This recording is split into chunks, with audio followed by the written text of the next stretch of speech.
Good evening, everyone. This is Robert Stevenson. I want to welcome everybody to the Subcommittee Granville Regional School District School Committee regular meeting for tonight, Tuesday, March the 5th.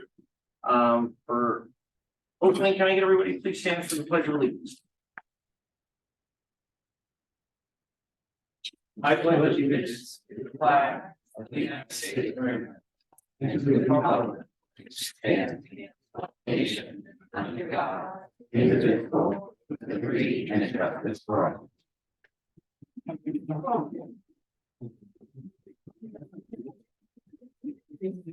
All right. So I'm going to make a brief statement before we start our meeting. And then what we'll do is we have a couple items to go through at the beginning, then that's going to bring us to public comment. I have 10 or 11 people that signed up for public comment.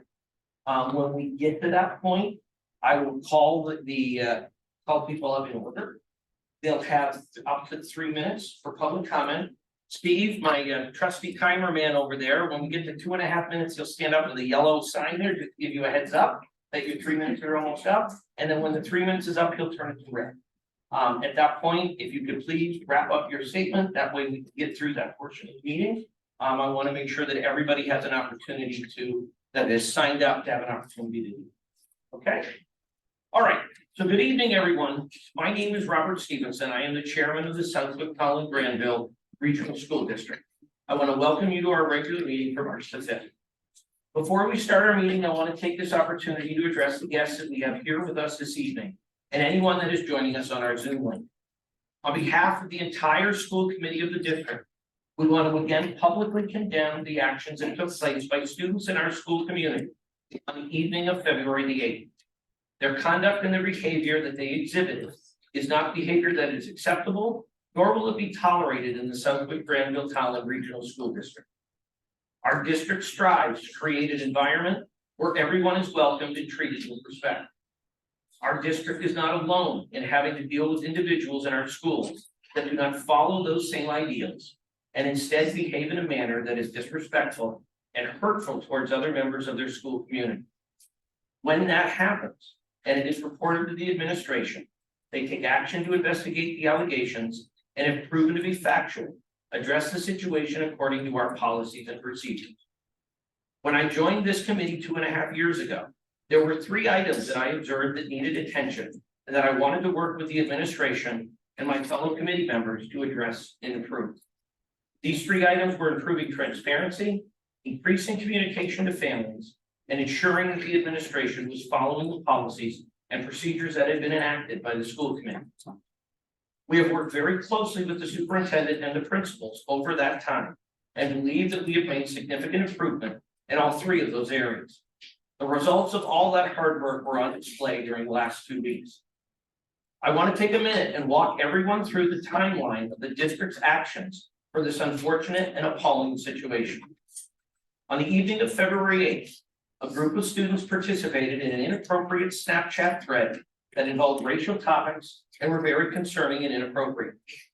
The next day, on February the 9th, this situation was brought to the attention of administration. Due to the seriousness of this situation, there were 4 immediate actions that were undertaken. An investigation was opened to determine the validity of the accusation. The local authorities were notified. Parents of the students that were involved were notified. The members of the school committee were notified by the superintendent.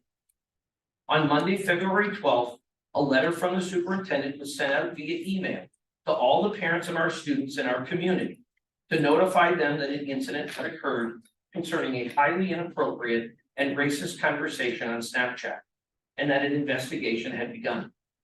On Friday, February 16th, the school investigation had been completed and a meeting with the mother of the complainant had already been set for the following Thursday. I want to point out that all of these actions had been initiated and completed without any outside pressure to perform them. The district took this situation very seriously. They followed the policies and acted appropriately and swiftly to initiate an investigation, notified the authorities, and notified the community of the situation the very next business day. These actions were taken to provide transparency and to communicate the situation with the community in a timely manner. Please note that these actions, again, were also all completed prior to any press releases or news reports on TV, online, or the newspaper. It is understandable that a great number of people are upset and even angry that the district is not able to release what actions or consequences were taken or implemented against the students that participated in this event after it was found to be credible and accurate. As the superintendent has stated, due to strict laws protecting student privacy, we are unable to comment on the specific discipline handed out. We as a community are used to being able to judge for ourselves whether a penalty that someone is given when they act inappropriately is fair and just. In this situation, we all understand and know the offense, but we are unable to find out the consequences, and without this knowledge, it is very difficult to know if it was handled correctly. This is where I believe most of the frustration and concern come from. It's natural to be skeptical as to whether something is handled correctly if you do not have all the information. Unfortunately, the district is not able to provide this information. Even as the chairman of the school committee, I cannot be provided this information. When speaking to the superintendent specifically about this, she informed me that the complaint had been found to be valid and that our policies have been followed for the investigation. In situations like these, if consequences are to be issued, they are issued following the student code of conduct and the law. I know that there has also been a petition started asking for accountability for students, parents, and administrators following these recent events. I firmly believe that these types of subjects are issues for the community to address, and blame cannot be placed at the feet of any one group. Harassment, racism, and discrimination affect all of our surrounding communities in some way or another, and we will need to solve these as a community. The administration of the district will certainly not be held accountable for actions that students take outside of schools. Can we help address these topics while they're at school? We certainly can. Is there work to be done to improve the conduct of the students and their interactions with their peers? There certainly is. Later tonight, the superintendent will be reviewing the steps that we have taken to address these issues in the past and what we are planning to do going forward to help improve the goal of having all students feel welcome and respected in our district. Upon being nominated as a school committee chairman, I've had the pleasure of working very closely with the superintendent and the principals of all the schools. They have shown themselves to be committed to the safety and strive to improve the education of our children daily. Superintendent Willard has received calls over the past week from the outgoing Commissioner of Education and the Attorney General's office. During those conversations, she related to them what steps the district had undertaken, and she was told by both parties that it appears that the district had handled this situation in a thorough and complete manner. I have also spoken with our superintendent, Jen Willard, and the principal at the high school, Serena Shorter, on many occasions over the past 2 weeks, and I could have not asked for them to do anything differently. They conducted themselves with empathy and calmness and professionalism throughout this entire process. I certainly have not seen any reason to ask for either of them to resign their positions, as some members of the community have requested. The community also wants to thank all of our teachers in our district. Their dedication to teaching and trying to keep our children safe has not gone unnoticed. We are very proud to have you as part of this community, and thank you for everything that you do. Thank you.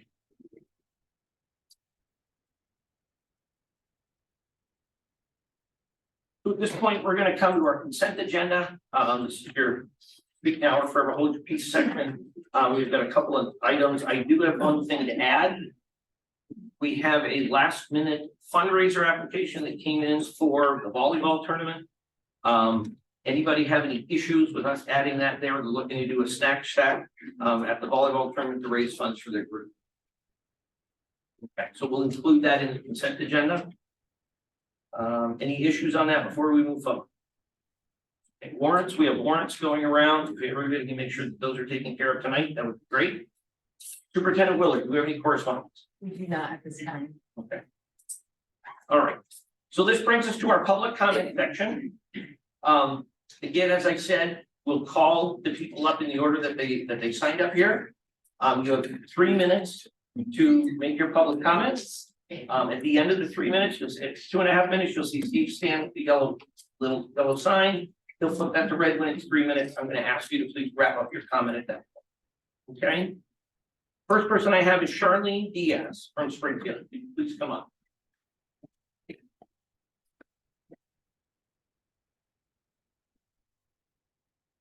And just for the record, please just state your name, your address.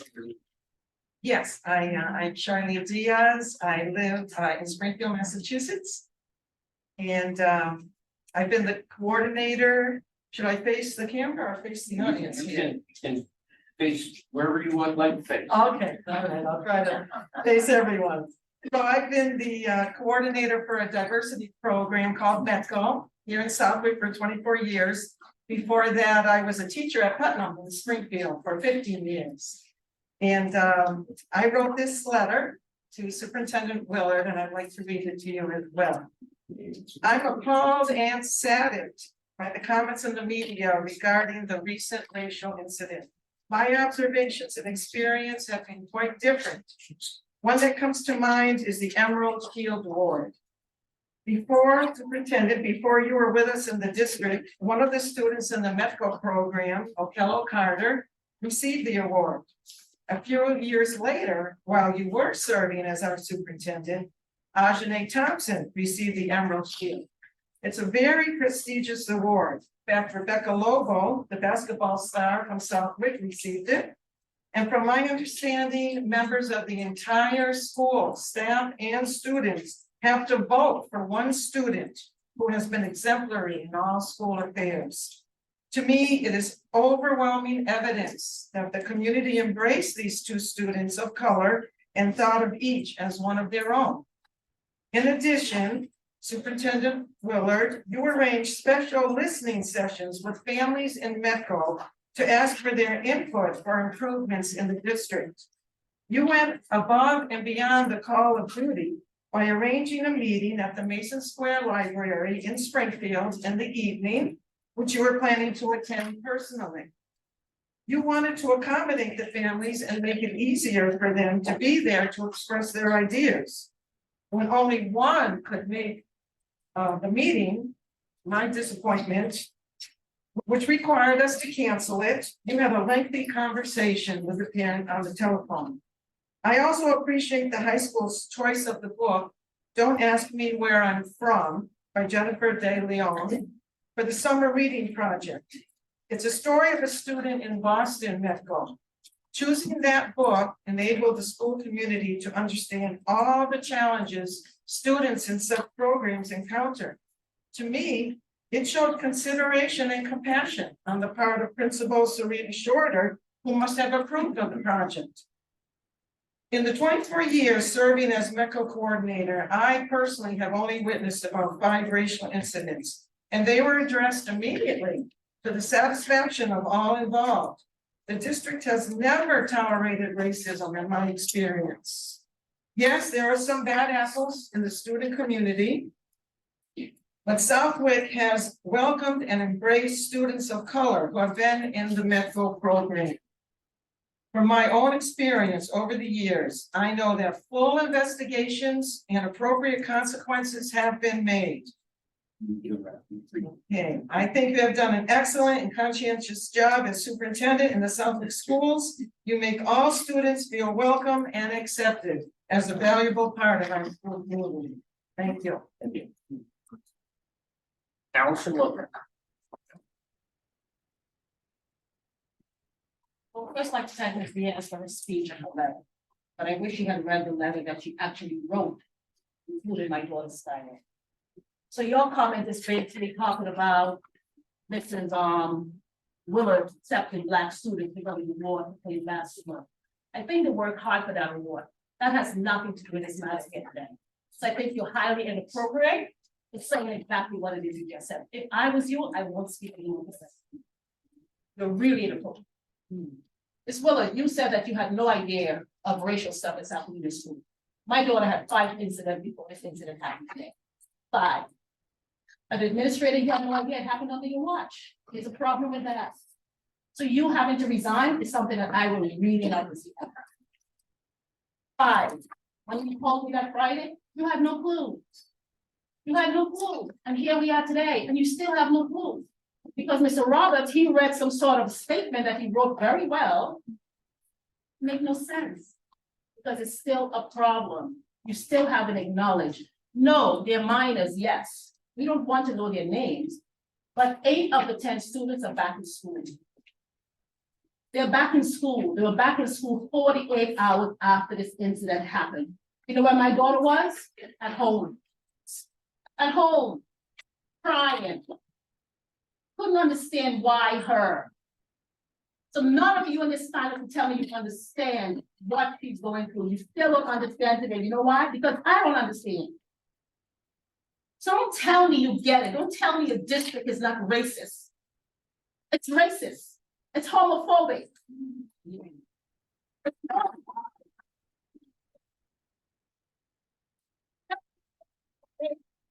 And yet for every other parent who had to suffer before February 8th, I am just the one that spoke out because I have a village behind me.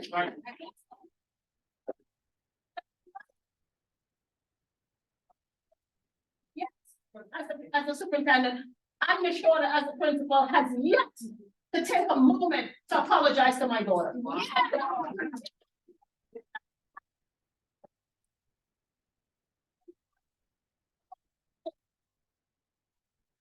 Understand, because mother to mother, we are not the same color. Mother to mother, we don't raise the same kids. Mother to mother, we don't live in the same district. The only thing you experience with me is that you went to childbirth. That's it. That's the only experience you have with me. And guess what? You might have had a privileged childbirth where I didn't. You don't know what I went through. So you cannot sit there or stand there in your skin and tell me you understand. Right. You don't understand. You will never understand. Michelle said to me, at least the student didn't say they didn't like my daughter. What does that mean? They said it in plain words.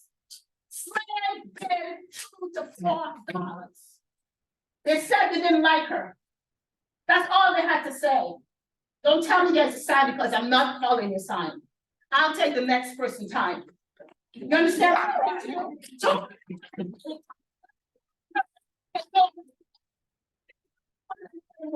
they already said.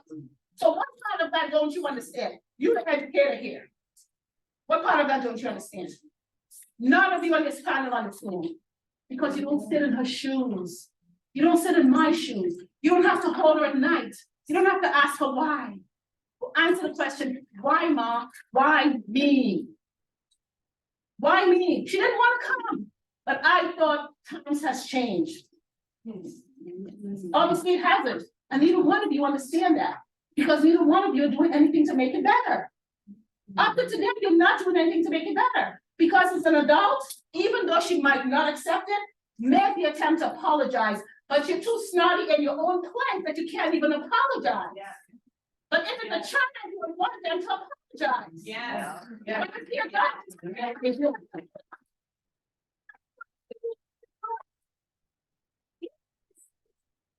yeah. Yes. So move me out if you have to, but please don't correct me. Don't correct me, don't stop me. Whose time is next? Trust me, they'll give me their time. That's right.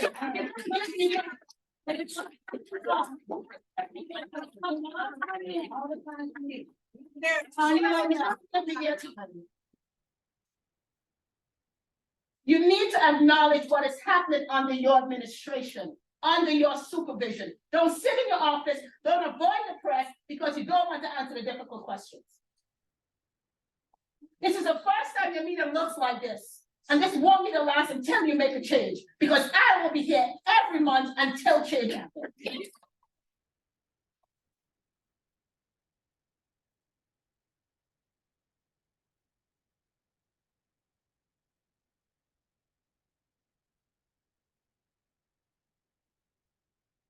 Our kids don't come from the inner city here because they're poor and they're unprivileged. Because I'm not poor and unprivileged, in case you don't know.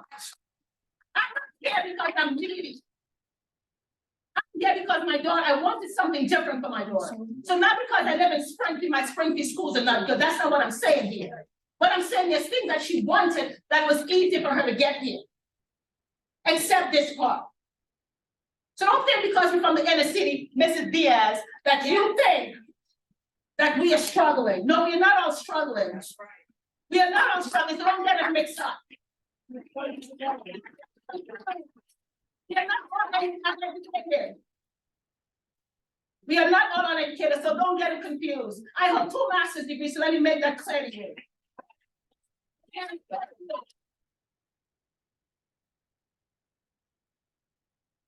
$11 a month. Let me make that clear to you, so don't get me confused. I'm not struggling, we're not poor. This village here that I have behind me, we're not struggling. Not because it's here tonight, you think we don't come out in numbers, but we can come out in bigger numbers than we are right now. That's right. Yeah. And as I said to you before, this is not just about me. And this has been happening under your watch for years. Yes. Years. Yes. Years. And not all of them are old ladies, we know that, but it's been years and it's been under your watch, and how are you still sitting there? So you cannot say that you thought you did a great investigation, or she did nothing wrong. Why are the students back in school? Why is there no accountability? Wow. How am I back in school for a year? That was my baby stayed home for 3 weeks. And then you call and say, it's not, that's the first thing of French, so could we accommodate? What are you saying? What are you guys' minds? Where are you? Are you? Yes, never, ever, wow, ever apologize. Students not spit on. Black students are being spit on and nothing has been done. Students are being left behind homophobic signs saying you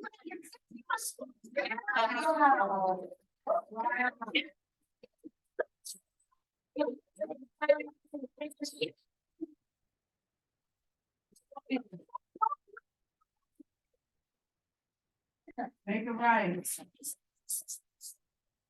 Make it right. Make it right.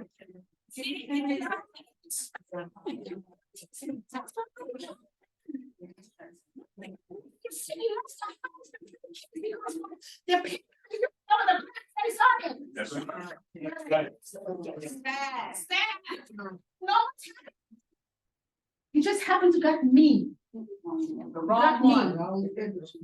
You got the wrong one.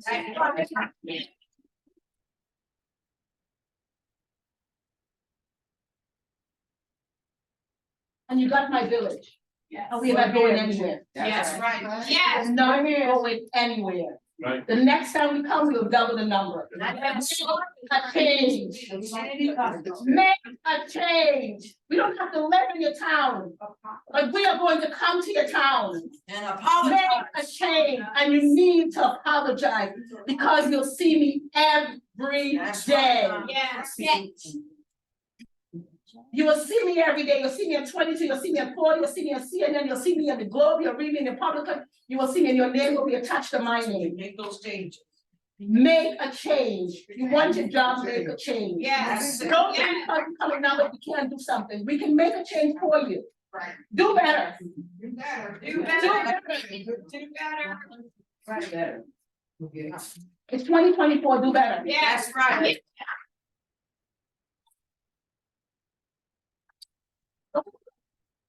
That it doesn't come to their kitchen table.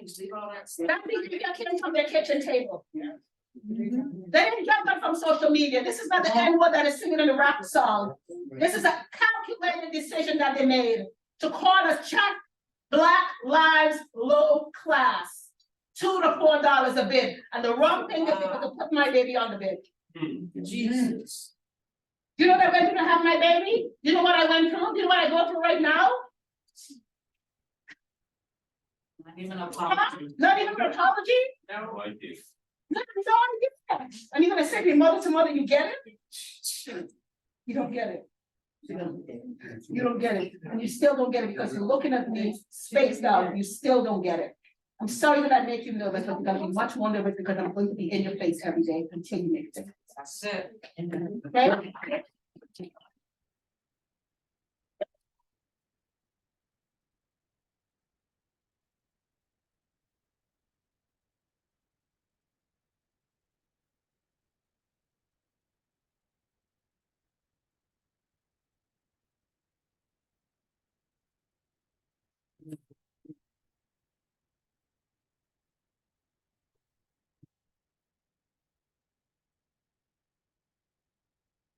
normally do public comment for 15 minutes.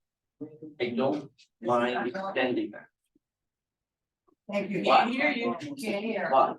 Sorry, I said public comment is normally run for 15 minutes at every meeting. I, as a chair, have the ability to extend. Okay, I don't mind doing that. But in order for this to work, I need everybody to also follow the 3 minutes of time. I'm okay. Okay, thank you. Thank you. That's why listen, I tried, I asked her to wrap it up. She said she'd like to continue because of the extenuating circumstances. I allowed her to continue. Okay. You allow it? Okay.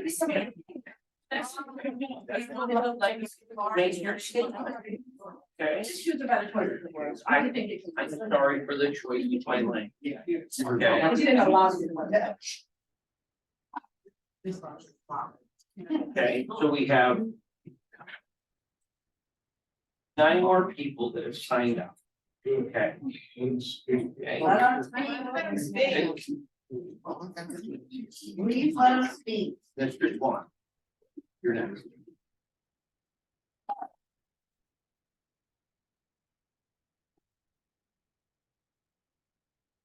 Mr. Talbot Swan, President of the Greater Springfield NAACP. Mr. Chair, you outlined the investigation of district on the incidents of February 8th.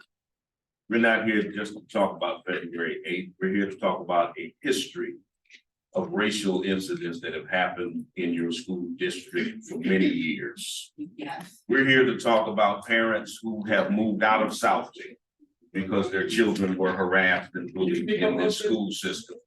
We're here to talk about parents who sold their homes and moved from Southgate. We're here to talk about teachers of color who taught in the district who have come forth and said they had to deal with racial discrimination. We're here to talk about alumni, people who graduated from your schools, who put forth an online petition for accountability because they experienced it. We're here not just to talk about the slave auction that was online. We're here to talk about Black students being called niggers while they're in school, a word that is steeped in racial history of slavery, of brutalization, of dehumanization. We're here to talk about a culture that exists in this sundown town. We're here to say that that culture has to stop. It has to be broken up. It has to be dealt with.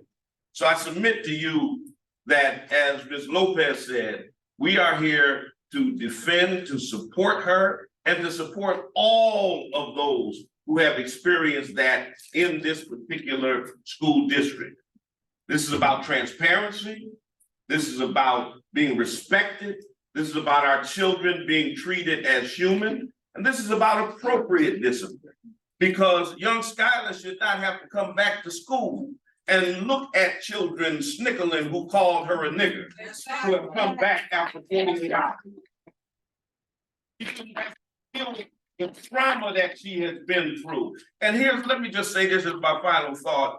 Non-melanated people should never stand up before melanated people and tell us how well you dealt with an issue of racial discrimination. You can't tell us how well you dealt with an issue that affected us. I'm sorry, Mrs. Diaz. I'm sorry, Mr. Superintendent. I'm sorry, Mrs. Superintendent and Mr. Chairman. You don't get to sit here as non-melanated people to tell us we handled it properly while our children at home traumatized because of what they have to go through on a day-by-day basis. So I say, as Ms. Lopez said, get it together. It's more like Arnold Schwarzenegger. We'll be back.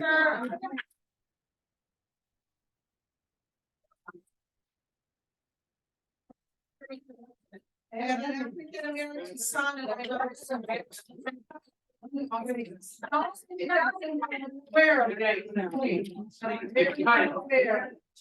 No, I understand that you don't get to tell us.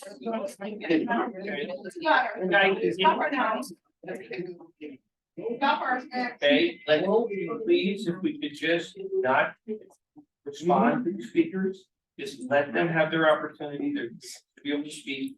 I would ask you to remain polite so that we can continue the feedback. You should address Ms. Diaz though, she's the one. I just No, address Ms. Diaz. everybody. Let Ms. Diaz know, don't Okay. make the comments that she's making. I just address everybody. Don't let him, no, point the finger where the finger's supposed to be pointed now. Everyone's the finger behind, you got one point. Mr. Daly. It's supposed to. Thomas Daly, you're up next.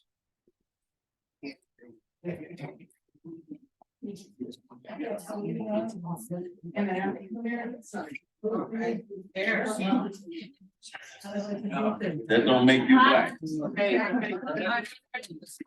that. Agenda, come on. Not Thomas Daly from Tiffany Circle in Westfield. I have a child in the school district for the past 6 years. This incident is traumatizing. It would be for anyone. And we can all agree on one thing, everyone in this room, there is no excuse for any type of a racist incident involving anyone, especially your daughter.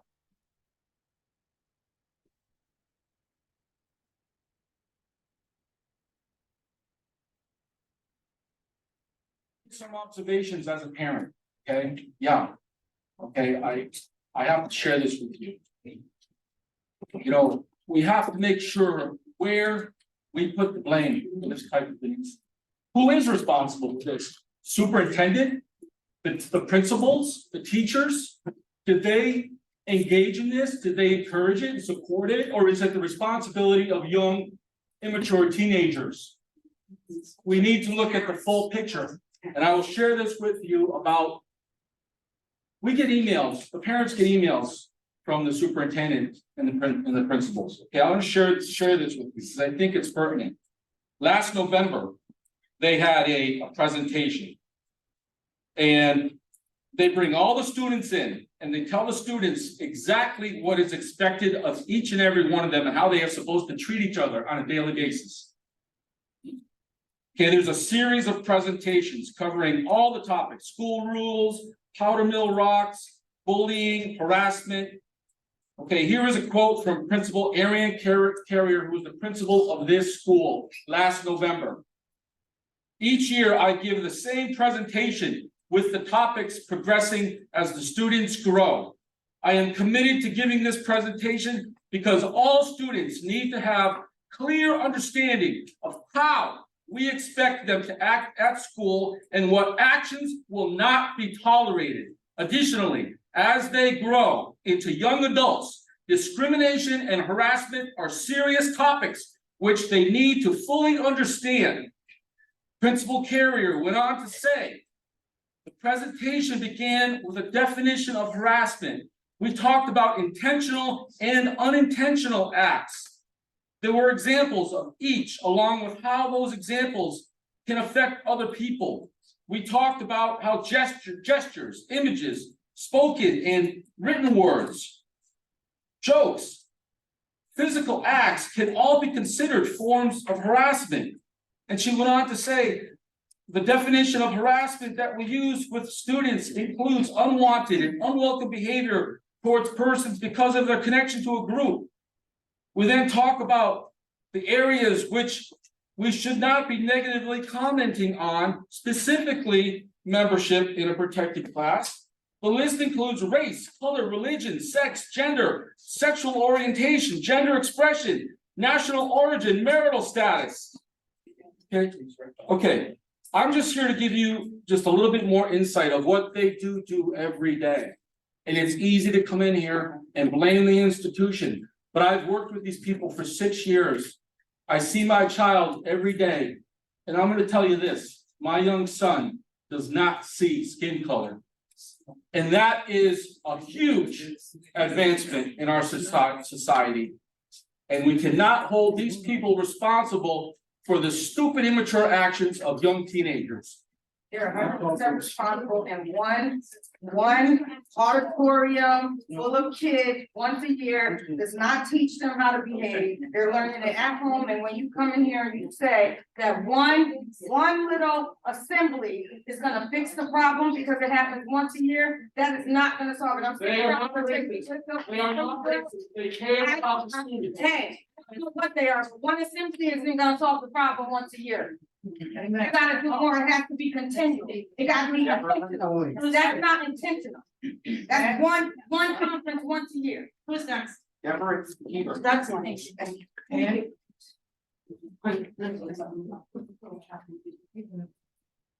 I'm here to talk about the situation at Hughes. And how disheartened I am about the situation, because as you can see, my kids are here to support Skylar. And if Skylar got to meet them, she would know a community of the LGBTQ community that has been picked on since the beginning of time in this school. Also, the fact that there is a member of the school committee whose son is part of this and is sitting here tonight and was not removed from this meeting is absolutely disgusting to me. The next thing is, these kids think it's a joke. And when are these parents gonna hold these kids accountable? These kids are on Snapchat, on the group suspension buttons, making it a big joke. So when are we holding these kids accountable? Enough.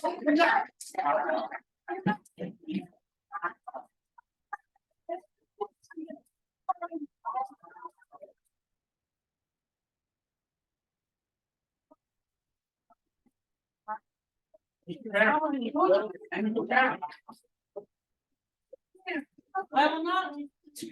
will not get that effort, but I will say this is disgusting. Still. Good evening. For those who may not know me, my name is Ash Rose, and this is my second time appearing before the school committee. I've come a long way since I'm public speaking, so I'm glad I'm not shaking as much this time, but still a little bit. I'm currently a sophomore at SRS, and I have been a member of the Connections program for a little more than 2 years now. Although I fully support this program, I want to emphasize my thoughts and opinions are my own, and I am not speaking on behalf of the entire Connections program. However, at this time, I also want to clarify that I am not the only one who shared these beliefs. Let's begin. To members of the community, those on Zoom, and in this very room, let us make it undoubtedly clear that we will not stay silent when injustice takes place. To the Lopez family, I speak directly to you now. You are not alone, and your story is not alone. We will not stop until accountability, action, and changes are made at the school and within society at large. It is my utmost belief that it is the responsibility of those who can voice their concerns to speak for those who can't. Those who fear retaliation by this district, students and teachers alike. We are here today reacting to the horrific actions taken by students at STGRSD. Yet again, this is not the first time an incident as such has occurred. This district has a long withstanding history of allegations and accounts of discriminatory practices. For those who may not believe me or are unsure, I urge you to view the petition with dozens of stories that are shared by a long list of families. It is clear this is not out of the ordinary, and it needs to stop today, and it needs to stop now.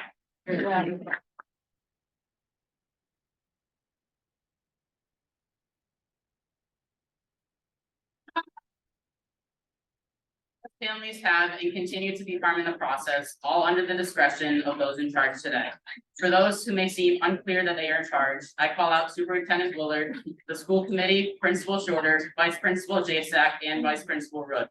Last week we had an assembly, and regardless of my opinions on that, it occurred. A few things stuck out to me, and I would like to share my experience of that as a student. Here are a few words my peers and I would use to describe the less than 30 minutes we sat in that room. Immature, unprofessional, disturbing, a political PR stunt, defensive, unaccountability, anger, confusion, and exactly what we expected to hear. The student body sat there that day listening to why it was our fault for the events that took place under someone else's watch. We all heard that each grade was given, apologies. We all heard that each grade was the one at fault. And to an extent, I see your point. This situation indeed stems from the student body, but I stand here willing to take accountability for that. Now, when I ask Principal Shorter and Superintendent Willard to take the same accountability and the same time through words and actions rather than emails, We sat there in a moment of silence as it seemed Principal Shorter was speechless during a supposedly serious speech. Superintendent Willard responded defensively when confronted with more than 1,700 calls for resignation and found complicit in discriminatory practices. What my peers and I saw was an administration in distress, a current administration in distress. The moment that open dialogue occurred, the assembly was ended, showing that this was not an assembly to take accountability, but rather to check a box. It is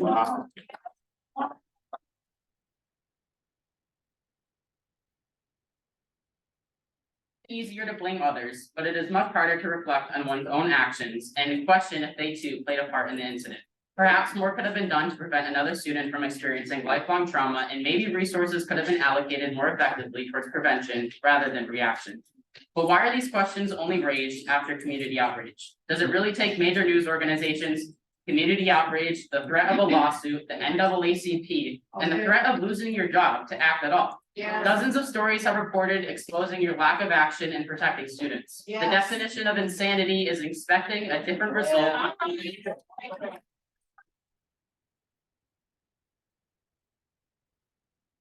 It's time to question those in charge. If things haven't changed for the years administrators have been at STGRSD, doesn't that show a pattern of failing to act? It is time to change when changes do. I stand here today, ready to make positive, effective, meaningful change with or without you. While you may disagree that I'm here to help, I want to make it clear that I am not here to praise you or to say good things about you. I'm here to voice my concerns and the concerns of others who cannot speak here today. I'm here to support in support of the NAACP and the Lopez family in finding the truth. I'm here in the name of common decency. I've never claimed myself to be perfect, but I know I am on the right side of history. Can the same be said of you today?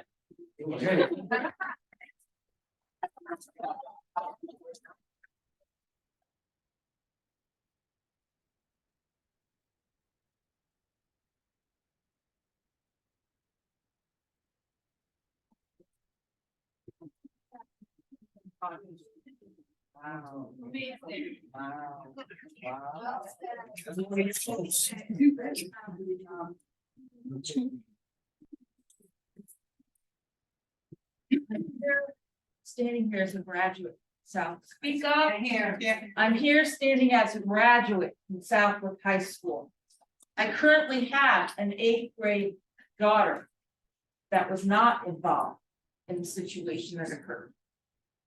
My family has lived here since 1960, and my mother taught in the school system for over 30 years. In short, I'm vested, but I'm also ashamed, deeply ashamed of the current system that is processing children through in Southwick school system. I say shame on me, shame on us.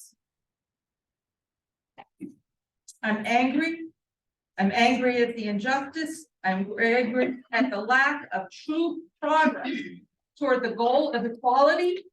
I'm angry at the human condition that consistently looks for differences and chooses to assign value to those differences. I'm making 2 requests.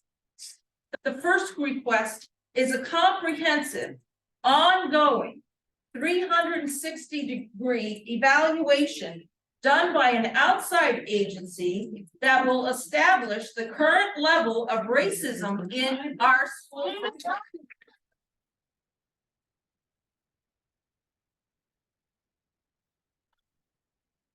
Every level and transparency.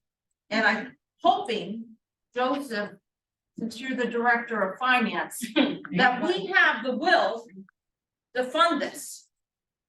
Do we have the will to find out where we are at right now? That's the question I have. Secondly, my second request is that we have a full review of K-12 curriculum to develop a better system to actively teach our students to learn and unlearn values, to take social responsibility, teach students to be cognitive of their own privilege. Right.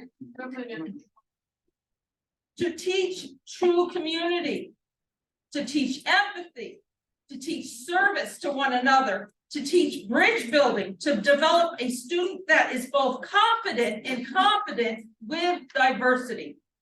And is loving and loved by all. And I end in this, we have a gentle reminder that pure knowledge without wisdom and understanding is a dangerous thing. Yeah. I think of Germany. I think of a lot of Take your time. a lot of situations that occurred there. That there was a ton of intellect that was used for damage. Yes, yes. And this is, I'm gonna close with this. If our students passed all the MCAS and were excellent in all the SATs, and we're not able to understand diversity and to contribute into our community, I give us a failure.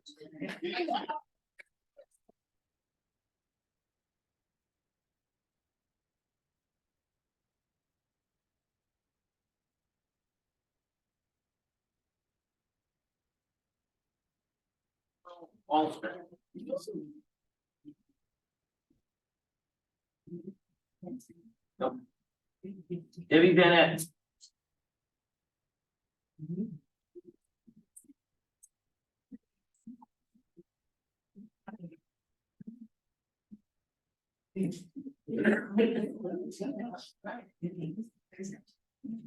I'm here because I just wanted to make sure, in light of what happened, I spoke for me. I'm the mom of a beautiful 14-year-old girl who attended Southwick. I live in Southwick. Three of my grown kids are married and out of the house. They all went to school here. I've seen the education department. The education of our kids just tank. And my daughter, I need to know that the school council is aware of this because it was swept under the rug. My daughter, 7th and 8th grade, were moved up to the high school because we didn't want to build another school to fit our overpopulated town school system, current buildings. And they said it was going to be safe, and they have a whole separate wing. She was in 7th grade and she was sexually assaulted. Oh, wow. By a white boy in a girl's bathroom during a school shelter in place. And I want to make sure the school committee knows this because my concern, and nothing can be done because she didn't report it right away. One, she was scared. Two, she was afraid no one would believe her. And she tanked. And I had her in therapy. She wanted to kill herself. She didn't want to go to school. She didn't want to be a girl anymore because it's not safe to be a girl in Southwick school system. Yes. Shelter in places are not being monitored like they don't record it anywhere. So there was like for us to go after the fact, they have cameras on the outside pointing at the bathrooms. But they get taped over after a couple of months. Yeah. And still, she's afraid. She's afraid to go to school. Nothing was done. I want you to know that this is something the school committee could also be addressing. Hey, you should be recording and keeping track. Supposedly, when a child is missing from a classroom, the teacher's supposed to call the office and then they're supposed to go and look for that child. And bring them back, okay? They didn't look for my girl. And this boy felt her up in a bathroom stall, and thank God that's all that happened, because a teacher or somebody, a staff member came to the bathroom door, saw 2 doors closed, but didn't say anything. And my daughter was afraid to speak because she didn't know if that person was a good person or a bad person. She's in therapy, and we're dealing with this. Nothing happened. This kid could still be in the school, okay? Because we don't know who he is and it's never been identified. You can do something. And this is one of the things that you should do is You better look at that and come up with a better plan to monitor these things, so this doesn't happen, that our kids can be safe. Okay, that our kids can be safe in school, and my 3 minutes is up, okay, thanks, I'm sorry.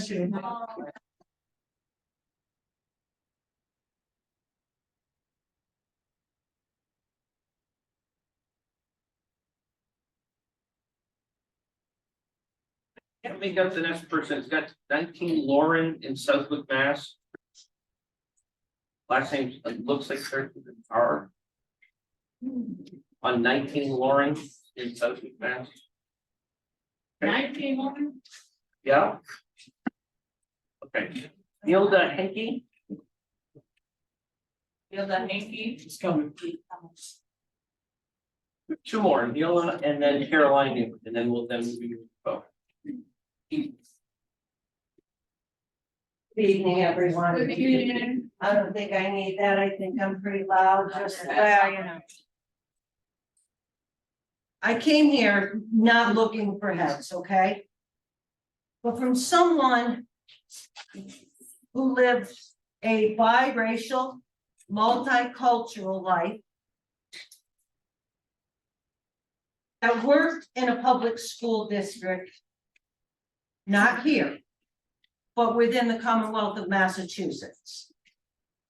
I know that each and every one of you at this table is responsible for policy. Policies I looked at today in the student handbook. In your student handbook. I can tell you, we have to be better at defining what bullying is. Sometimes we look at things and they're too broad of words, especially for kids. They don't get it. And when you say in there that there's a discipline policy and to please refer to this section, I can tell you that 99% of the parents and the kids are not referring to that section. It needs to be policy that's written clearly. And when we talk to these kids, they need to feel safe. They need, what bothered me with this mom that just came up was the fact that she said what I hear from a lot of kids. They don't do anything. That's right.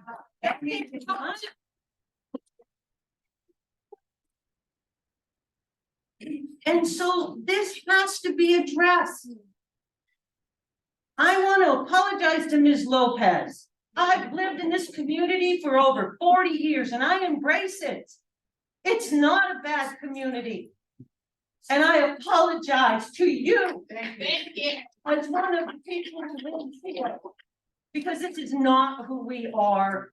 This is not who we represent.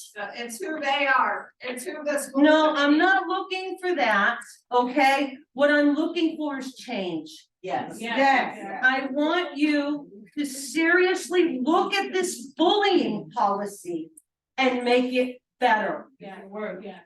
Make it work. That's right. Look at it all together. Outline all of the things that need to be done, whether it's faculty or whether it's school committee. Outline it.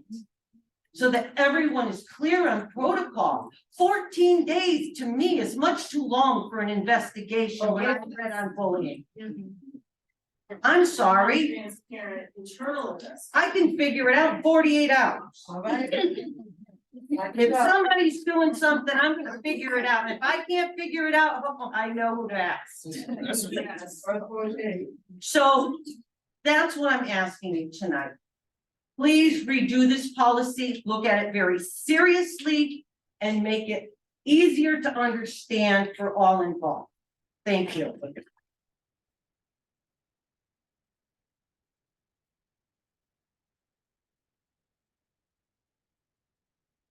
Carolyn Newman.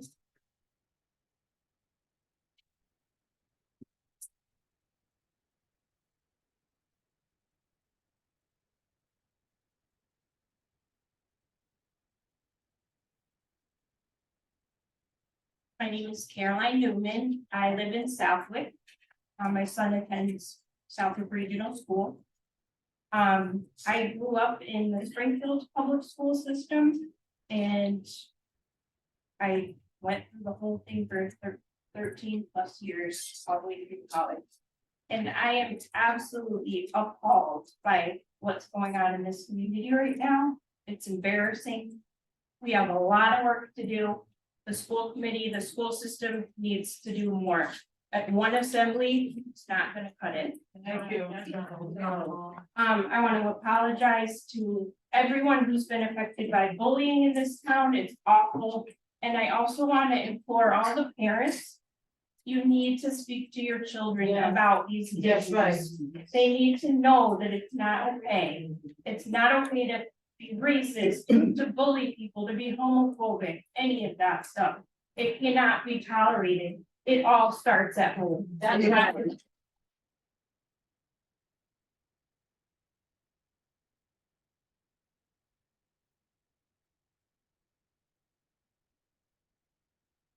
Thank you very much, everyone, for your comments. We're gonna move on now to student advisory report. If you were up. Before I speak on what I brought today, I'd just like to say, thank you all for coming out here and keep coming. Just like you said, keep coming. Every meeting if you have to. I know as a member of the committee, sounds weird coming from me, but please. Don't change me, please keep coming.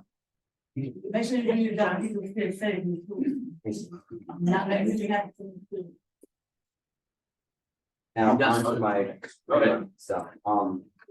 Seniors have begun planning our senior week. Late May. I believe it's about the same as we do every year. I think the only exception is budgeting. I think they'd like to combine the banquet and the sunset. One day. At the end of the week that we do, I believe it's May 26th. But that means, but that's in the works. I'll probably have more information in the coming week. Also, I mentioned before, but theater is continuing going on. April 4th and 6th is our show. So please come. We need to support. Hang on.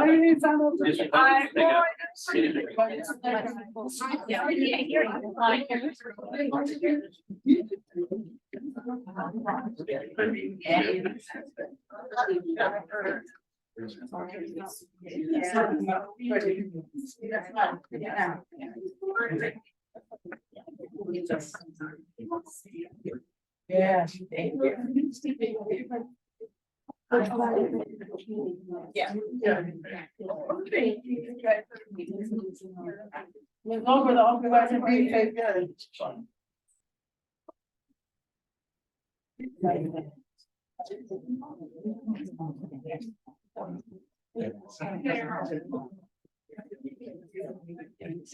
We're just gonna wait a couple minutes for everybody to leave, so we can hear the rest of the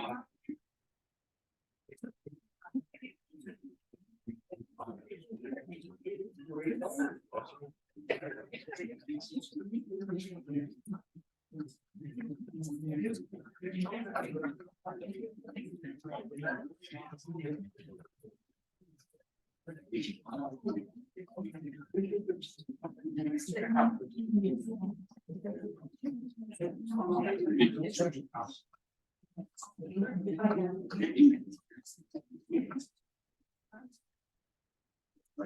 Yes.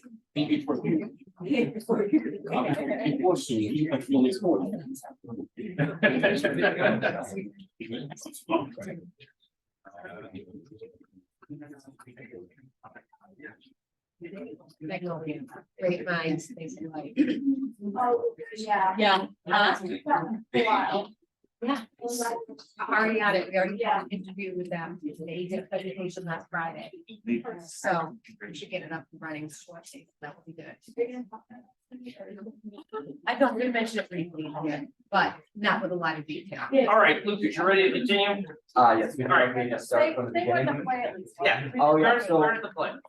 I like to mention this at every meeting because we need people to come, but we're doing Fiddler on the Roof.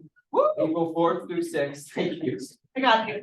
So 1 month, so we are working hard. The stage is coming up. It's already looking beautiful. So we'd like everyone, please come and support our show.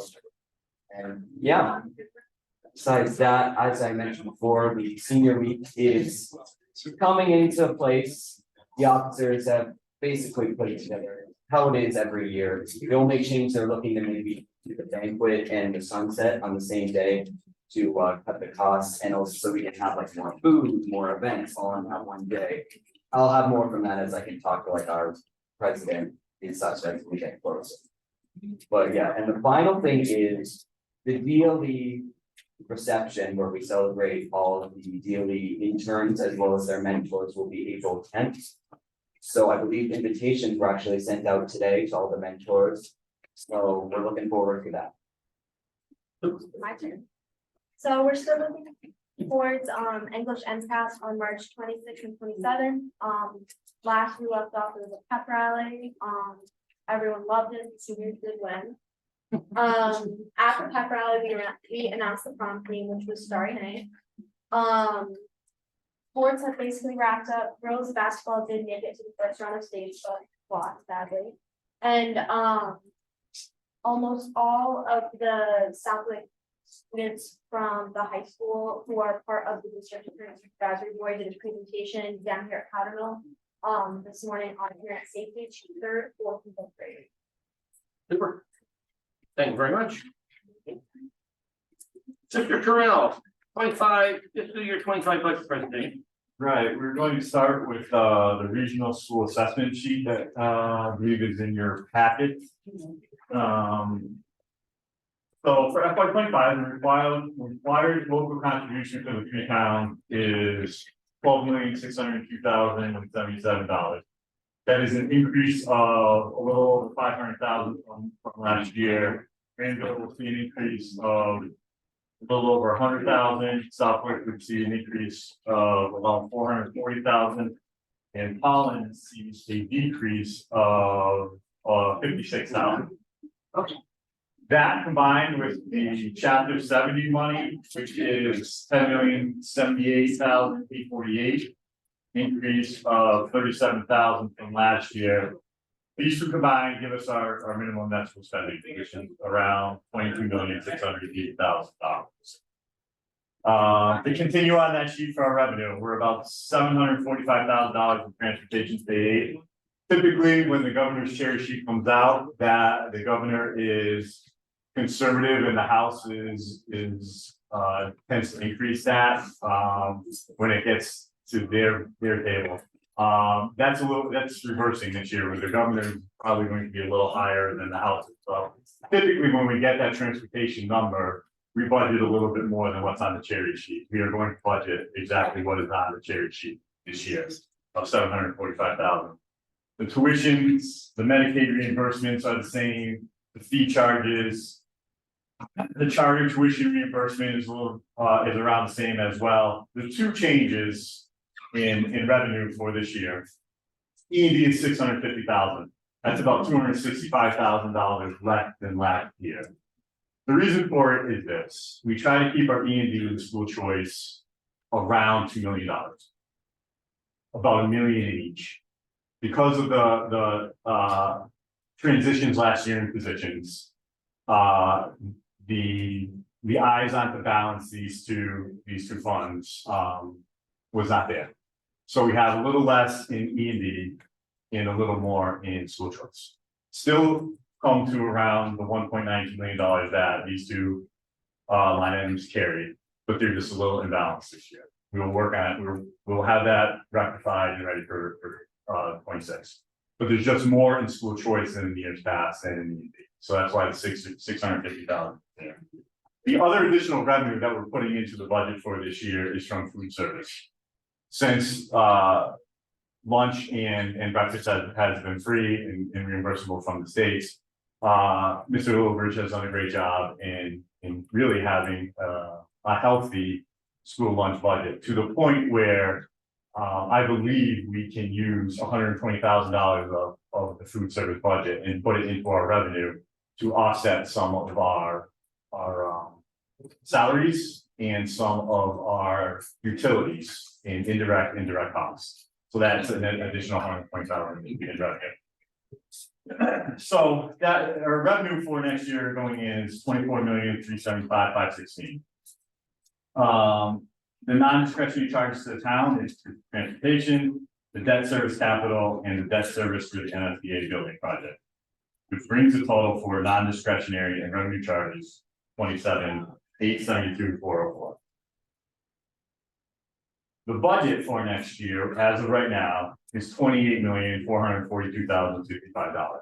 So $569,661 in discretionary spending to the towns. Typically, that number is between $250,000 and $400,000. I think the superintendent usually proposes to. But right now, it's a little above what we normally propose. The reason for that increase is really the out of district vocational costs. Last year, the budget was $1.5 million, approximately $1.5 million. This year, we're looking at $2.1 million in vocational to Western Tech Academy and the vocational costs. We had 46 students this year. I believe we already have 50 students signed up for next year. So that is almost a 40% increase to our school budget for next year. What also is in this budget is $80,000 for a second school resource officer that the committee wanted me to look into and put that in there. So that is in there as well as an additional cost to the budget. The school's expenditures are relatively level. There's a little increase in the special ed budget, $157,000, and that's for some tuition and transportation. Insurance went up a little bit. I'm asking for $25,000 in the technology piece. Some of the labs in the district are the computers have come to a really end of working life, and so we're looking to lease those moving forward rather than have it as cost. And Mr. Wykander's maintenance is we're putting $50,000 in there as well, an increase. In the past, snow removal has been shared between a transportation revolving account and a snow removal account. There is no longer, because we don't operate our buses anymore, anything going into our transportation revolving account. So the cost of snow removal landing on the shoulders of our maintenance budget. So that is in large part of the $50,000 increase for that budget. What is not in here is rural school aid. We believe that we are going to have around $385,000 in rural school aid. In that, there will be 4 teachers and 2 paraprofessionals. School choice, as I said earlier, it's a little more than what we've done in the past. School choice is going to be $1,300,000. We have a 504 coordinator. We have a new AP position at Woodland Elementary School. Transportation, some curriculum, and tuitions for our special ed tuition as well. In circuit breaker, we are putting 2 students tuitions in there to offset that. So that's where we are at right now. We've identified some capital costs. We met this morning as a building and grounds committee to prioritize those. Mr. Wykander is going to shore up some of the numbers for those costs and come back with a capital budget for our next meeting. We have some other options that we're working on, right? That could bring down that discretionary amount lower. We're working with LPVC at this point right now to look at some of the transportation costs. Mrs. Gunn is always looking at her programs and tuitions and transportation as well to see where we could offset some costs there as well. I know we were talking about, I know we've talked about special education, out of district special education. Yeah. The decrease that we're already at the 569, I know there was discussion about being able to bring back a student in district. Is that part of this, or is that part of the potential? That's part of the potential. Okay, and that could be, if I remember correctly, north of 150 a year. It could. I mean, transportation and costs. Yeah, it could. Okay. So we'll have, and then obviously next year, as we discussed at our roundtable meeting here a couple of weeks ago, the out of district vocabulary costs will be not this fiscal year, but next fiscal year. There's going to be the numbers that I was able to get, and we did get some verification from Mass. That could end up netting the regional district about $11,000 per child that we're pulling out. So if there's 54 children, we're looking at 540, north of $500,000. That would not be in the budget next year without having a reduction in Chapter 7 funds. So that will certainly help the regional school district budget going forward in the next fiscal year. You have a question? Ed? Yeah, I definitely want more information on that as we move forward. Yeah. But you had mentioned the addition of an SRO. Yep. And I know that idea has kind of been floated around, but I don't think we as a committee have really talked about what you envisioned that looking like. And I'm not sure kind of where I'm seeing it here in this budget. So right now it's in the salary reserve. Okay, we don't have to do it right now, but I'd kind of like to have a more of a discussion on what you envision that looking like. Because, you know, I know that, we have, yeah, just, I'd like a little bit more information on what you envision that looking like.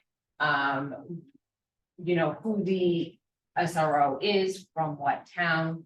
Of that, I mean, certainly if you want, we can give you some information right now. I mean, if Okay. you would like, maybe we could set up where maybe the chief could come in, because it was something that this came up at the end of last year. When we were talking about the entrance and the exit of the kids at the high school, the middle school, the elementary school. And I'm not, I mean, you don't need additional. I'm just, you know, I know that recently the town of Granville has expressed interest in having some of our officers in the buildings as well. So I just want to make sure that we're all having a conversation about what you envision, who Yeah, you envision, who's paying for it. So currently right now. The current SRO that we have that's in the school is costing the district nothing. That cost is being borne completely by the town of Suffolk. Okay, so from a technical perspective, it should be something in the budget and split and divided by the 3 towns as is outlined in the regional agreement. That is something that has not happened. And it's something that in discussions with the town and the chief of police, we're not necessarily, the town is not necessarily looking for that to get adjusted. But when we talked about bringing on board a second SRO from a safety perspective, we've got 1,200, 1,300 students. Half of those are up at the high school. The other 2 are down here between the middle school and the elementary school. If we were, God forbid, to have something happen, minutes is what we need. And even if we've got the officer up at the high school and something happens down here, the plan was to have somebody here between the middle school and the elementary school and have another officer dedicated up to the high school. That would also allow us to have 2 officers for entry and exit for both the schools, because we've got multiple points of entry and egress.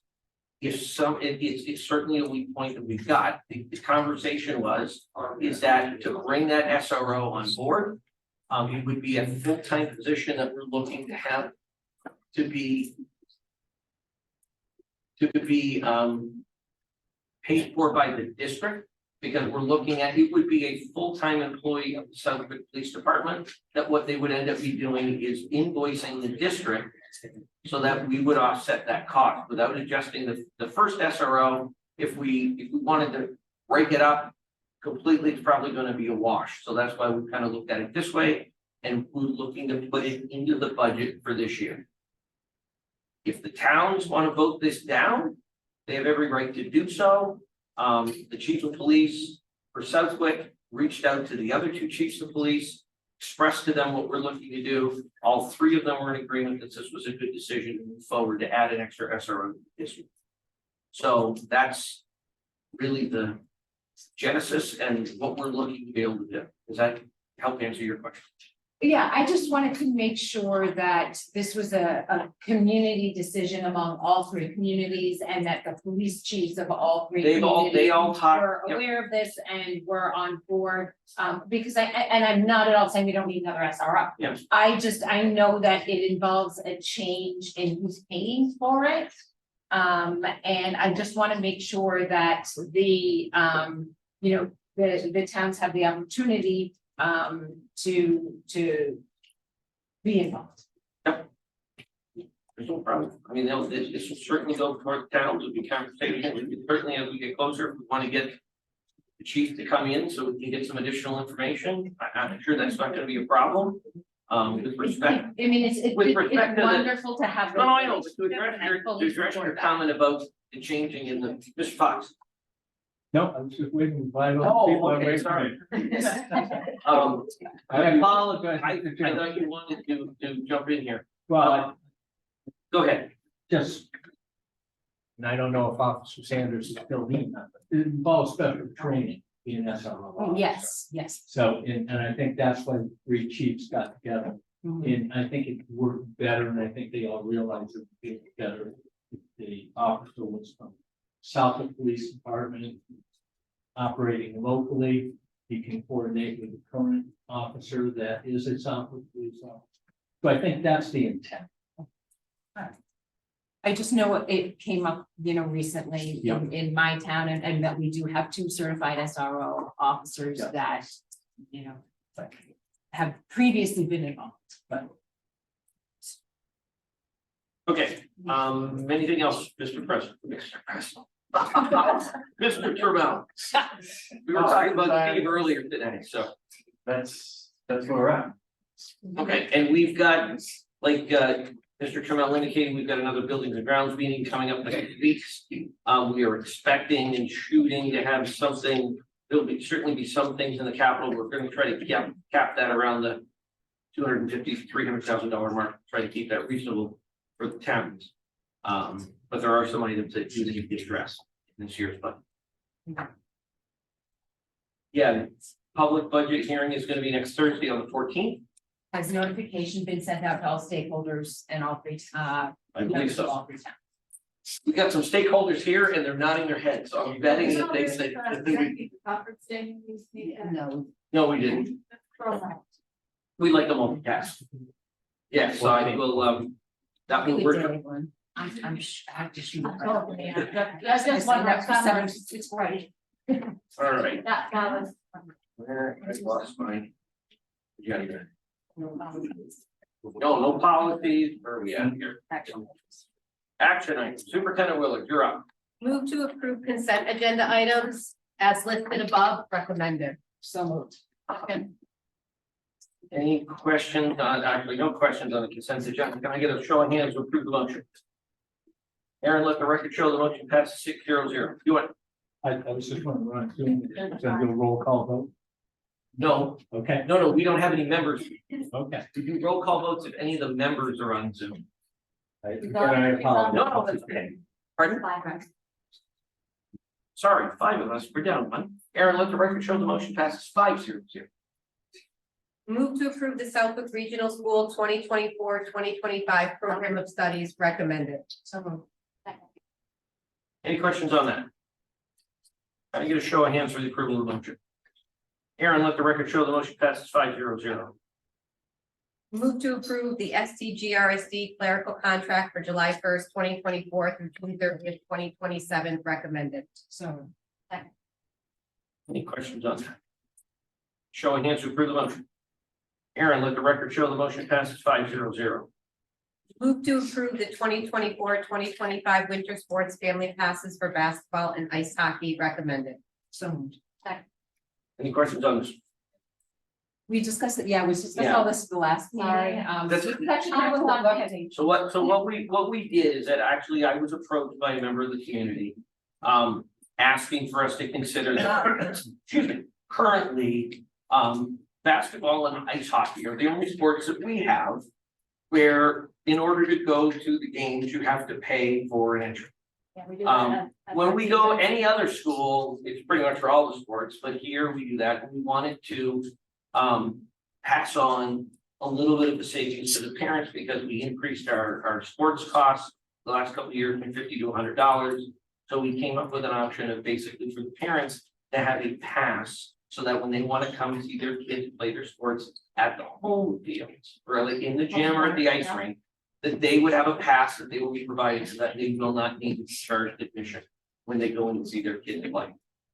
So it's not a huge impact of what we're getting, but it's certainly nice for the parents that don't have to play to see their kids play at home field.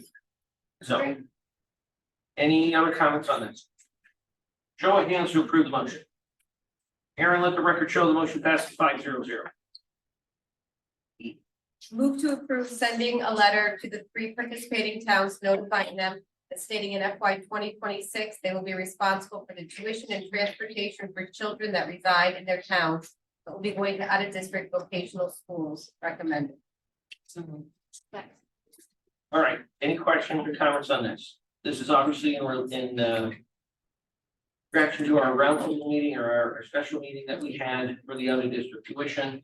As I stated at that meeting, we are in a situation right now where our policy indicates that we are going to be following Chapter 74 regulations. And our regional agreement is silent on the issue of payment of out of district tuition, vocational tuition. So based on that, and the policy indicates we've got to follow the Chapter 74 laws, it clearly indicates that the responsibility for those payments for tuition and transportation lie with the towns in which the child lives. Yes. So what we need to do is we cannot do anything for fiscal year 2025. Because all of the numbers and all the information is already provided to DESE, they're setting all these setups based on these numbers.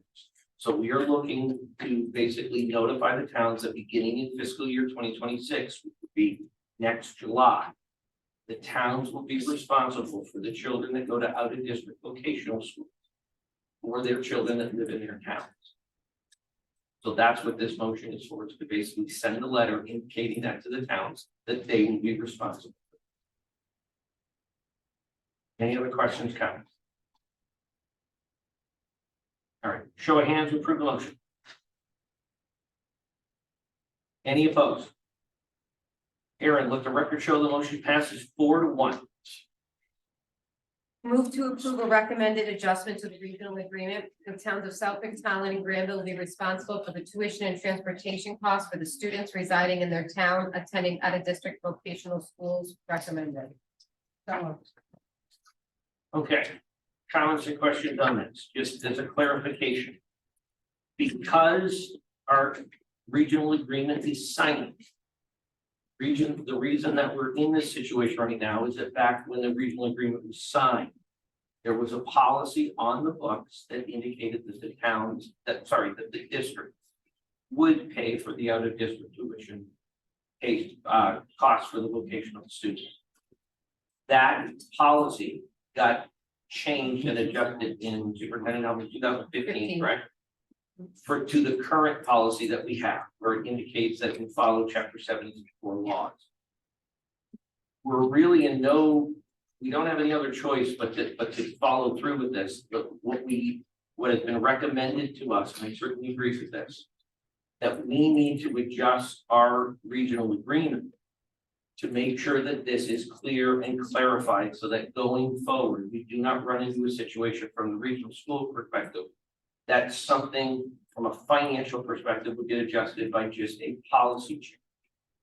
So this would basically just clarify that going forward, the towns would be responsible for their out-of-district vocational tuition and transportation.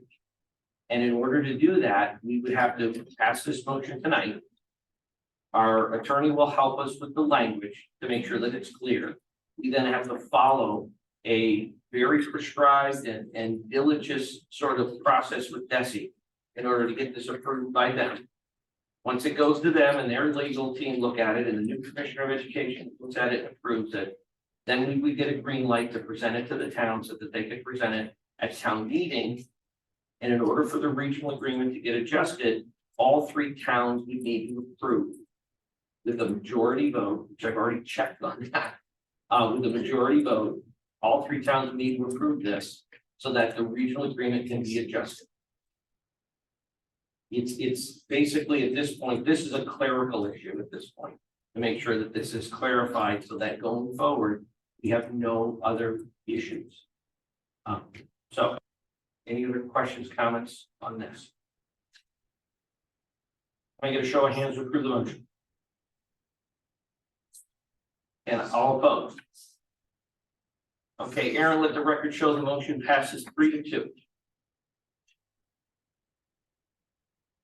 That is it for action items. Superintendent Willard, your report. I did prepare a statement for tonight, that I'd like to read. Starts with, as I sit here tonight, I want to reiterate that racism, bias, and hate have no place in our schools, our community, or our world.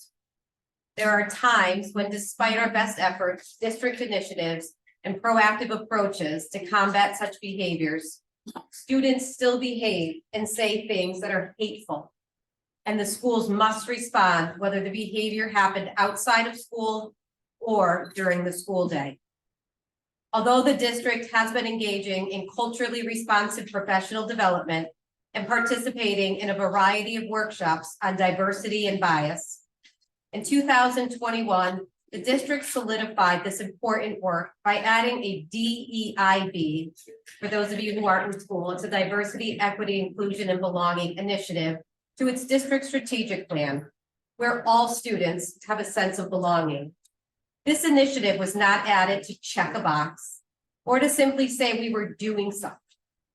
This initiative began from the voices of our students, the words of our staff, and the hearts of our administrators.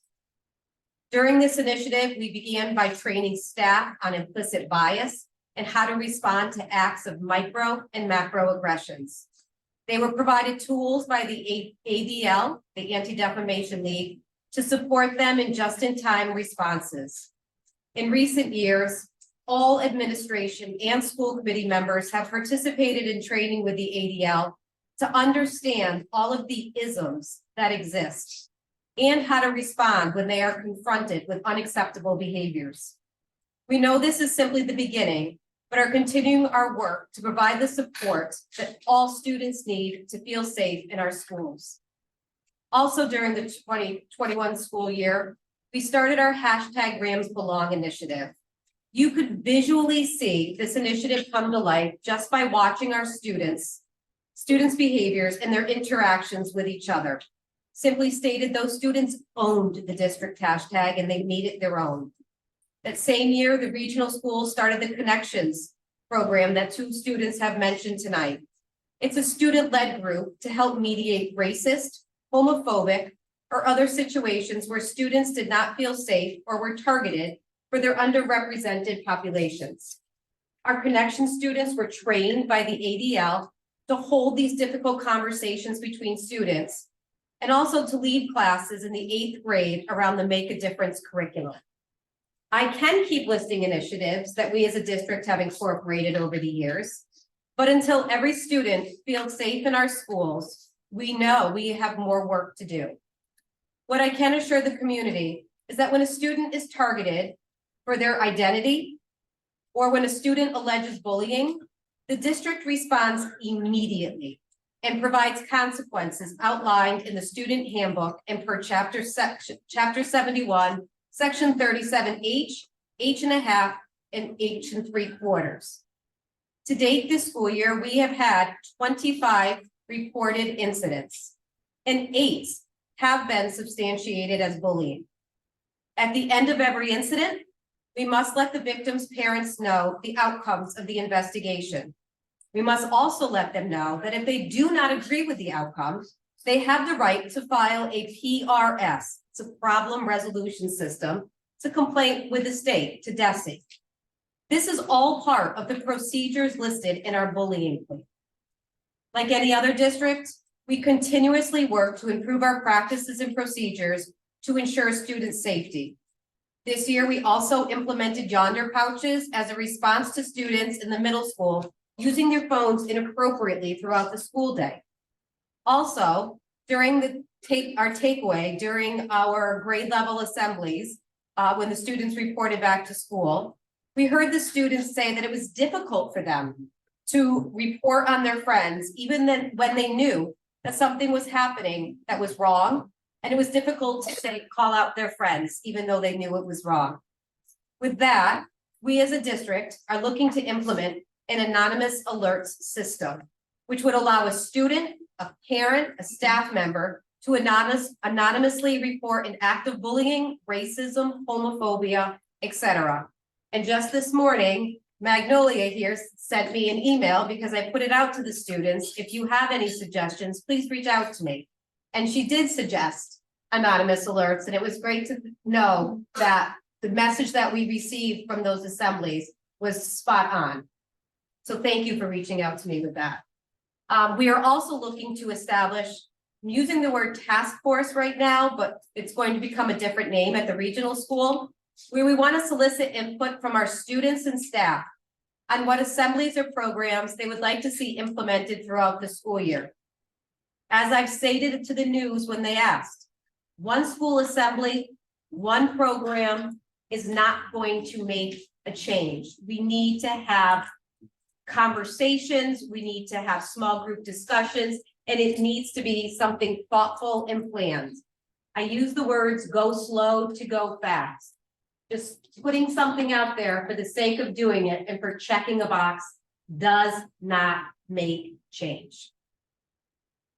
Our students are the voices of our school, and we need to listen to them. STGRSD will remain transparent as we work to ensure the safety of all students. For this to happen, we need to work together as a community of parents, students, staff, and administrators. We cannot do this challenging work alone, and it does not start in schools. I ask any parent or community member that wishes to be part of a community group on how we, as a Southwick Talling Granville community, can address racism and discrimination, to look for an email that will be coming out in the future. My hope is to bring together a group of stakeholders made up of parents, our local police and fire, select board members, school board members, mental health professionals, and begin to have honest discussions regarding how we, as a community, can work together and make a commitment to share in the accountability and be inclusive so that all of our students and all of our community members feel like they belong. And until they all belong, we have work to do. Thank you for your time. Thank you, Superintendent Willard. Mr. Trammell, anything to follow up on, or you? No. Okay, subcommittees, try to go through this in a matter of time here. Negotiations, I know we got a couple upcoming. You have three planned. Finance, we should be having a meeting here soon, right? We got everything going on Thursday. Yeah. Okay, LPVAC, Erica's not here. They canceled my last meeting because we didn't have a quorum. Policy, we're due for. And I want to say the 24th. I want to get it. Okay. I want to say March. Aaron, when's our next policy meeting? March 26th. There we go. Oh, March 26th. Buildings and grounds, we just had something today. Mr. Trammell commented on that. We had a whole list of options that we're looking at. We are looking to be able to take advantage of some unused money from previous capital requests, that the jobs are all complete and we were efficient with the money spent and there's leftover money. So the goal would be to try to tackle some of these capital requests with that money first, to try to minimize requests going out to the towns. So as we move through that, we'll be keeping everybody up to date. ILT. We met today. It's been a long day and I didn't take notes, so I don't know if I'm gonna get all of it, I apologize. But no, so it was three parts. The first part, our math interventionist, let me look at her name. Lenore Anderson? No, the. Jen Gilmore? Yes, she just earned her PhD, and she presented, on some of her research and her findings. Really interesting, it was about the, involvement of paraprofessionals and, how they, are used and can best be supported in the classroom, particularly because it was through the lens of math with regard to our math education. So what the role of paraprofessionals are, and then how we can further support that role. Very interesting. Job well done. And the second part was we're looking at data because every 3 years we need to kind of put together our plan for how we support certain groups of students with regard to the Student Opportunity Act. So we were looking at data of various MCAS data and other data regarding various subgroups of students. And just some takeaways that we have had and some steps that we could take forward. And then the final part was what Jenny presented to us last week as a school committee about how we look at supplemental instructional materials. So we tried it. We were given some supplemental instructional materials and we went through the checklist. And we were giving some feedback with regard to how we might kind of improve upon certain ideas. Things in both within the checklist and the way that we utilize that as a way of evaluating our supplemental materials in classroom instruction. All right, perfect. Wellness. No. CDC changed their. Right, but we're keeping the status quo until we hear anything further. Yeah, they got rid of the, they announced the other day that they got rid of the quarantine period. Really? Well, the nursing homes aren't changing what they're doing. I don't Apparently want the- but. The CDC did, we normally follow the CDC regulations. Massachusetts hasn't adopted it yet. We do, but we have to wait for Massachusetts to adopt it and then follow Right, what they're. surprise, the state of Massachusetts is different. Okay, spend. Nothing. Technology. Capital Committee. We had a meeting last week. We didn't have any firm numbers, so we have another meeting coming up. That'll be a bigger one with the fire department. And Mr. Fox, what are they doing at the Capital Committee? Like, what are we, you said we didn't have firm, what are they doing at the capital? Like capital for the town? Right, just for the town of Southwick. Okay. We're reviewing anything that would cost over $25,000. Okay, That's required. fantastic. All right. Athletics. We had a meeting not too long ago where we talked about the parent sports fest, so we'll have one probably next month. Legislative liaison, nothing right now. Old business. We've got out of district locational costs. We could probably pull that off, Aaron, going forward. Could I? Yeah. I've got, if you notice tonight, I voted against the transportation loss. You voted against sending, like adjusting the Right. regional agreement for out of district tuition and transportation. Yes. Yep, This is sort of like a blindside for me. okay,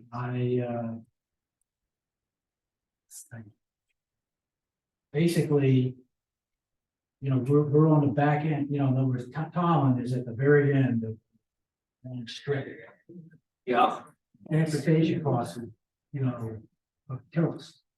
This would actually reduce your transportation costs in Tallinn, Ted. Because what this is related to is the out of district vocational tuition and the transportation costs for those students. So if we look at the distribution of the utilization between the towns. Southwick and Tallinn right now are paying a disproportionate amount above what their actual utilization is.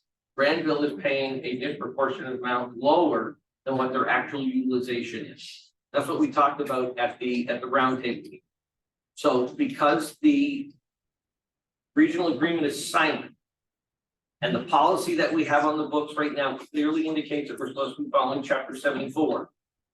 That chapter clearly states that the tuition and the transportation costs are to be borne by the towns where the children live. So the two things that we voted for tonight was to send a letter to the towns informing them that starting in fiscal year 26, they would therefore be responsible. I do have, as we talked about at the roundtable meeting, some updated numbers that I got from Mass to try to indicate what that sort of total cost would be. Each one of the towns, as we talked about, would actually receive additional chapter 70 funds for their towns for those students. Because we are in a hold harmless state here for the district, we would not see a reduction in the chapter 70 funds when those students get pulled out. The towns, what we would lose from the regional perspective is the minimum local contribution for those individual students would be pulled from the district, and then they would have to reallocate that money to those children that are going to out of district vocational school. The difference there, once they were attributed the $20,000 cost on average for each one of the students, the delta would be what they were paying for. For the town of Southwick and for the town of Tolland, that cost compared to what you're paying right now would be a reduced cost. Town of Granville, there would be an increase. And Ted, to be clear, the reason that I voted no right now is I simply need to see more numbers. Well, I'm in the same. I need to sit, and it might be a little while before we have a little bit more concrete numbers. It's not that I don't understand, what this is, and I totally get that we're not in alignment with the law, and that we need to realign with the law and what all the other districts do because it is the law. I get that. I'm not a finances person. I gotta sit down and I gotta see all the numbers and I have to see how it affects our individual towns, and I understand that each individual town is different. This is step one of over a year-long process. Like all we voted for tonight was to start this. We need to send a letter to the town notifying them that at the beginning of fiscal year 2026, they will be responsible for this. The suggestion is that we need to adjust the regional agreement to be clear, because right now it's not even there at all. As we get closer, we'll be able to get some more firm numbers from DESE and from what that will look like. Nothing will change from any of the towns till next summer.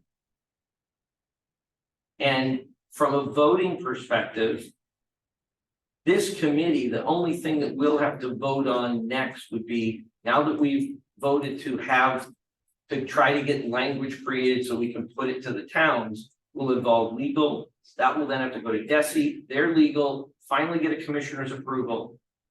And then it'll come back to us, we'll look at it. And we'll vote again to push that through to the town so that they can then put that on their town meeting as a action item for them to be able to vote to adjust the regional agreement. And so I have a question for you, just to help me, because education I get, finances I don't. Could you just do at some point in time, a fake mock-up with this year's numbers of what it might look like? Yes, you did. Okay, I did that. Then all I need to do is, okay. Yeah, I've got a number of them. What I did is. Yeah, I'm in the same boat. That's fine. Then I can go over with you at finance committee next week. And I can touch base with you, Pam, whenever you want. What I did is I reached out to, Tracy Novak from MASC, who is the financial wizard for MASC. I warned her what was going on out here. She thought that it was very unique because we are basically we're at, guys, is we're the last ones to the party. Every other regional school district does this.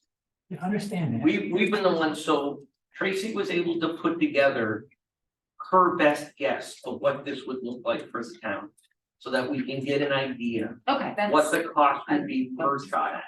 It's a guess, it's not an accurate sort of lot. We won't know that until this time next year, once those numbers go to Desi and the information comes back. Okay, so this is, This is not imminent, Ed. This is not going to affect till next year. Next year. I think the bottom line, Tim, Talon's gonna make out fine. no, No, it is. Holland will see a reduction Right. in their costs compared to what they're paying right now. right now, we might not have any kids. And that's. I understand, and that's the point, Ted. You're paying you're paying 4% of the current out-of-district vocational costs and transportation. And your allocation, based on this new setup, would be 0 if you have no kids. Right now, you're paying 4% and you're utilizing 2% of the stuff. So you're paying double for what you should be. Next year, when you get to 0, you will pay 0. If we don't get, when this gets adjusted. Somebody's gotta pay for Well, the transportation. yes, and it's gonna get reallocated to the towns that utilize the out-of-district vocational service. It's not regular transportation. Yeah, it's not the regular transportation, this is for out-of-district vocational. I still got. That's fine, don't worry, you got a year. We don't have another vote till a year.